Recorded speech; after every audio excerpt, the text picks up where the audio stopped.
Influencerja Emily Kiser tregon si po përballet me dhimbjen pas vdekjes së djalit të saj 3 vjeçar.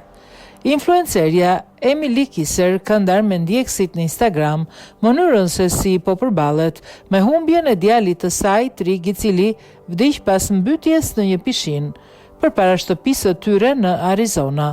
Në një postim në Instagram, Emily ka treguar se së fundmi ka filluar të krijojë albume fotografike si një mënyrë për të përballuar dhimbjen. Ajo ka përshkruar procesin si argëtues, por shumë të vështirë, duke shtuar se të shohësh fotografitë e djalit dhe momentet e familjes vetëm 5 muaj më parë është e dhimbshme. Emily dhe bashkëshorti i saj, Brady, janë prindër edhe të një djali tjetër, Teddy. Ajo ka thonë se kishte vendosur të mos shmangte fotografitë dhe videot e djalit pasi besonte se kjo do ta ndihmonte në përballimin e dhimbjes dhe do ta afronte më shumë me kujtimet e djalit të saj.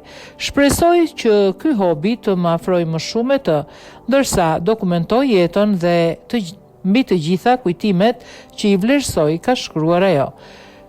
Ky reagim vjen vetëm pak më shumë se një muaj pasi Emily është rikthyer në rrjetet sociale pas humbjes së djalit të saj dhe pas një serie betejësh ligjore për të parandaluar publikimin e detajeve mbi vdekjen e tij. Gjykata e lartë në Arizona vendosi në favor të Emily, duke i dhënë të drejtë që informacionet mbi vdekjen e tij të mos bëheshin publike.